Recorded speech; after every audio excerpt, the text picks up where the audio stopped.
Baik, Assalamualaikum warahmatullahi wabarakatuh dan salam sejahtera bagi kita semua. Perkenalkan, nama saya Ferdi Juniko Asdrianto dengan NIM 32242300005. Mahasiswa dari program studi pendidikan vokasional teknik mesin di Universitas IFET Semarang. Baik, pada kesempatan kali ini saya akan menyampaikan materi mengenai salah satu alat ukur presisi yang fundamental dalam bidang teknik dan pengukuran, yaitu dial indikator. Video ini dibuat sebagai dari tugas mata kuliah pembongkaran dan perbaikan motor yang diampu oleh Bapak Fahmi Suda Batiar MPD. Baik, mohon maaf sebelumnya Bapak, karena keterbatasan alat, presentasi ini akan membahas tentang dial indikator yang akan mempelajari fungsi, bagian, kalibrasi, dan cara penggunaan pada alat pengukuran yaitu dial indikator.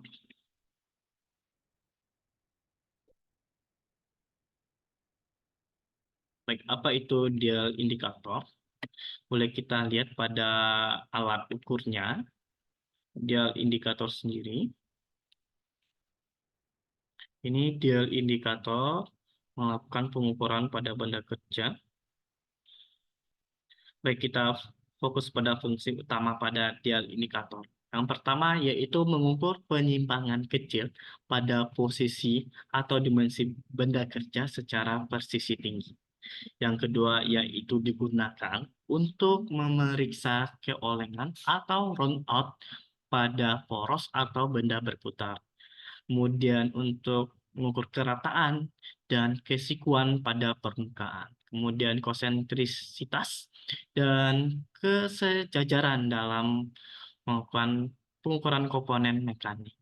Yang ketiga, yang ini sangat penting dalam melakukan penyetelan mesin bubut atau fresh, kemudian pemeriksaan kualitas di industri manufaktur, di salah satu yaitu otomotif, kemudian kalibrasi dan perawatan alat-alat teknik.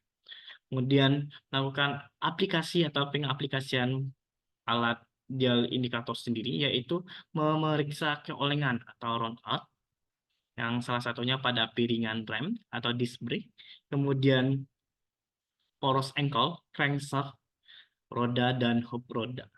Kemudian mengukur celah atau keosan pada komponen transmisi, katup dan camshaft pada bukaan atau penutup.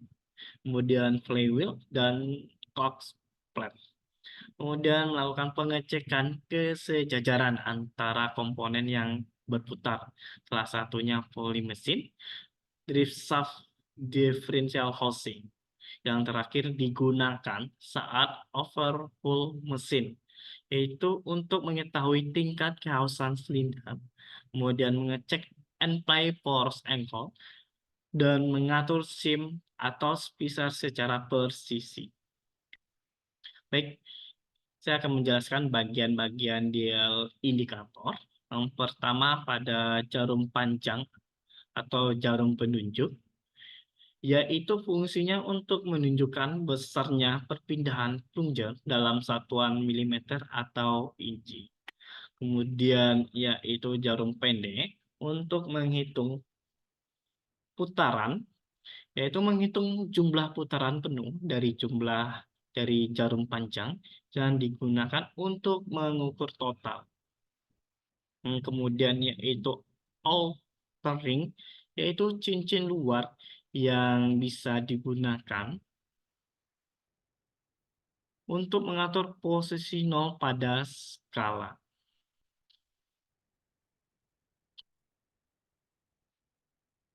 Kemudian stem, batang utama sebagai tempat pemasang ke stand atau pemegang.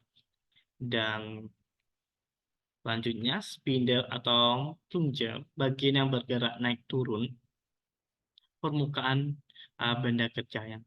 Dan selanjutnya bidang sentuh dengan benda kerja. Ujung bawah spindle yang menyentuh langsung permukaan benda kerja. Selanjutnya, gambar di sebelah kanan, yaitu Gigs Beam Locks, yaitu pengunci batang pengukur agar tidak bergerak selama melakukan pengukuran. Kemudian penyangga atau arm, yaitu menyokong dial indikator dan mengarahkan ke posisi yang tepat. Kemudian magnetic stem, yaitu dudukan yang berbasis magnet untuk menempel kuat pada permukaan logam, mesin, atau meja kerja. Baik, langkah-langkah kalibrasi pada dial indikator boleh kita lihat dari gambar, yaitu kalisifikasi, outeringnya, kemudian range pengukur, penghitungan putaran, penunjuk stem dan skala spindle, terus body. Baik, ini saya jelaskan langkah-langkahnya. Yang pertama, tempatkan dial indikator atau dial tes indikator ke tempat yang rata, terbuat dari bahan logam, lalu aktifkan magnetic switch agar stem dapat menempel dengan erat. Kemudian setting posisi alat indikator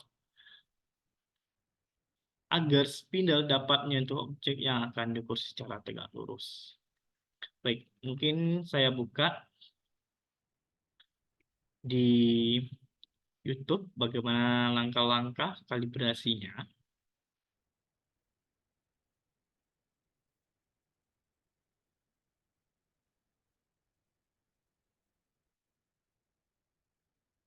Dan ini saya akan menjelaskan langkah-langkah kalibrasi.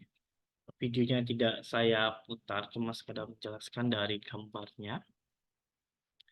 Yang pertama itu tempatkan dia indikator atau dia tes indikator ke tempat yang rata dan terbuat dari bahan logam. Jadi mejanya ini terbuat dari bahan logam. Lalu aktifkan magnetic switch-nya agar stand dapat menempel erat di benda kerja, maaf, ke meja yang berbahan logam. Kemudian setting posisi alat ideal indikator gigs boom armnya ini atau penyangganya diatur agar spindle ini dapat menyentuh langsung ke objek yang akan diukur secara tegak lurus. Baik, pada video ini objek yang diukur yaitu pada shock motor bagian depan. Lalu tempelkan spindle-nya pada objek hingga spindle tertekan sedikit. Baik, itu ditekan sedikit agar spindle-nya itu atau jarum panjangnya itu bergerak. Kemudian setting atau diatur ke 0 di dial indikatornya dengan memutar outer ring-nya. Outer ring-nya ini bagian yang ini bagian outer ring-nya. Diputar pada jarum panjang ini pada posisi 0, menunjukkan ke arah 0. Kemudian berikutnya itu kunci outer ring-nya. Baik, ini di bagian belakangnya ini dikunci dengan skrup pengikat. Hal ini dilakukan agar outer ring-nya tidak bergeser atau berputar. Kemudian melakukan perlahan agar akan benda kerja sehingga sesuai apa yang hendak diukur. Sambil diputar dan baca penyimpangan sebesar pada jarum penunjuknya. Baik, untuk pengukuran pastikan outer ring dan splinternya ini menempel pada benda kerja dan ditekan dengan ukuran 2 garis stripnya ini, kemudian diposisikan. Pastikan benda kerja yang ini dalam keadaan bersih maupun rapi dan blok besinya dalam keadaan benda kerja pun dalam keadaan lumus. Baik, kita lanjutkan lagi ke PowerPoint yang tadi.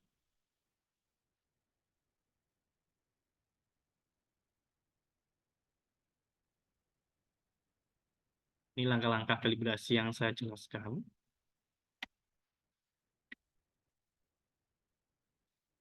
Baik, bagaimana cara membaca skala pengukuran? Baik, kita perhatikan pada gambar ini. Ini salah satu cara pembacaan dial gig atau dial indikator. Pada alat ukur dial indikator itu sendiri atau dial test indikator ini mempunyai dua skala, di mana saya jelaskan sebelumnya pada cara kalibrasi, yaitu skala dengan jarum besar, yang ini pada jarum penunjuk, dan skala dengan jarum kecil, yang bagian jarum pendeknya ini. Untuk skala dengan jarum besar atau jarum penunjuknya ini, dengan tingkat ketelitian untuk satu stripnya yaitu senilai 0,01 mm. Dan pada skala dengan jarum besar memiliki 100 strip. Berarti yang ini memiliki 100 strip. Jika berputar satu kali putar, sehingga jarum panjang berputar satu kali putaran, maka nilainya menghasilkan 1,00 mm.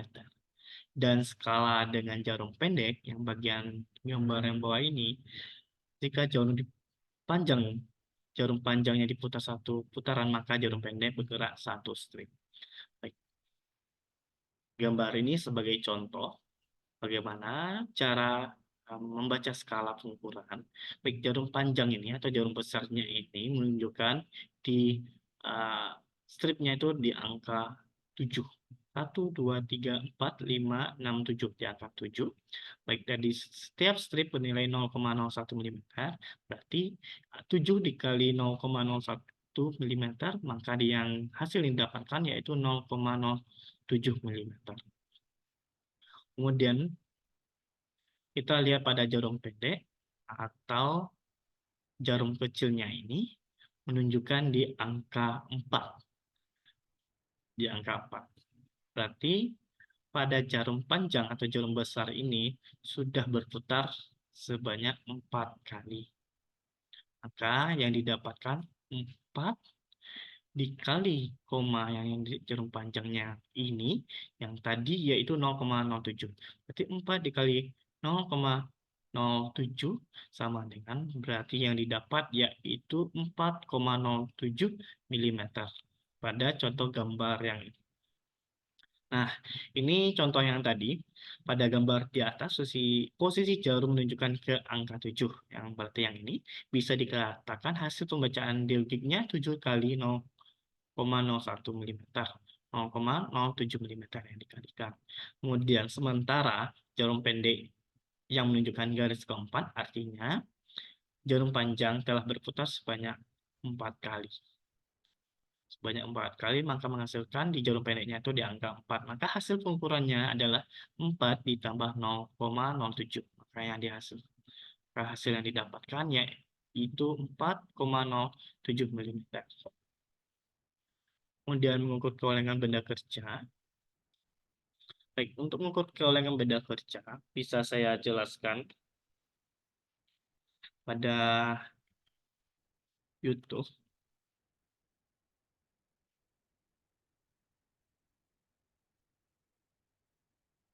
Pada YouTube, ini hanya sekedar gambarannya aja.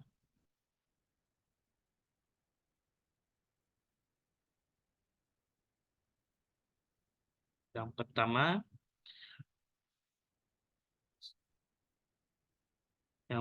pertama, yaitu secara kalibrasi yang awal. Kalibrasinya itu tempatkan dial indikator pada permukaan yang rata dan terbuat dari bahan logam. Berarti ini mejanya berbahan logam agar magnetic switch-nya dapat menempel kuat pada benda yang berbahan logam. Dihidupkan magnetic switch-nya ke meja berbahan logam, kemudian atur posisi dial indikator atau armnya yang ini, kita atur agar spindle yang ini dapat menyentuh ke benda kerja secara tegak lurus. Pastikan posisi spindle pada benda ukur hingga spindle menyentuh dan tertekan sedikit. Baik, saya jelaskan. Pastikan spindle ini kita ambil di angka 5 strip ini. Dan memudahkan dibaca pada saat melakukan mengukur benda kerja. Kemudian, karena kita arahkan yang ini tadi di angka 5, contohnya yang ini aja.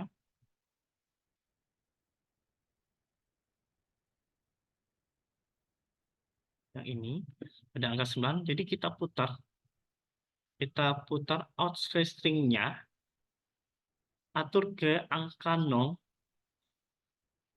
di angka 0 dengan memutar outer string sehingga jarum menunjukkan ke angka 0. Seperti ini. Pastikan di angka 0 jarum panjangnya. Kemudian lakukan penguncian pada outer string-nya.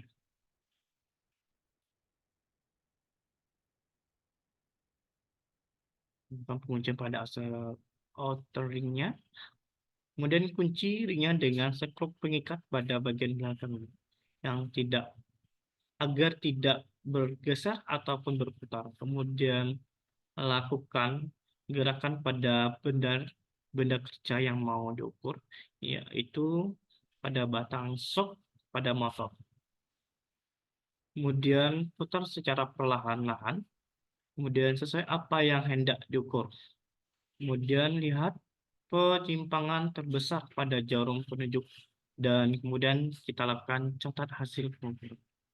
Ini bisa saya lihat dari gambarnya aja.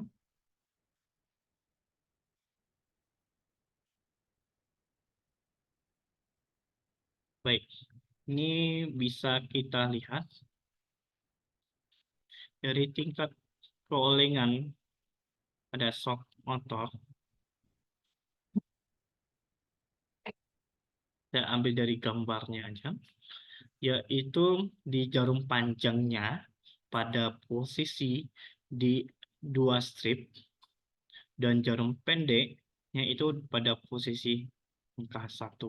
Berarti ukuran dari benda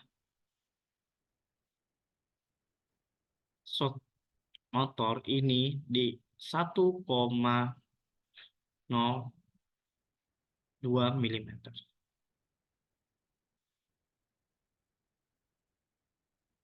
Dan kita bisa lihat juga di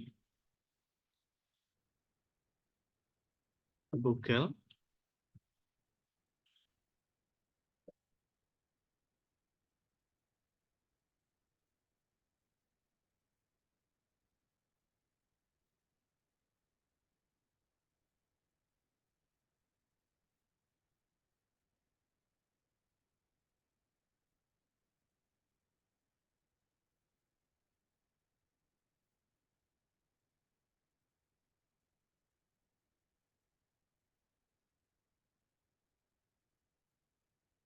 Ini salah satu gambaran dari pada saat melakukan pengukuran benda kerja atau keolengan benda kerja.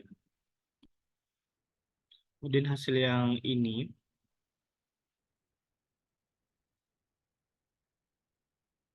pengukuran yang ini untuk didapat hasilnya setelah melakukan kalibrasi, kemudian telah melakukan uh,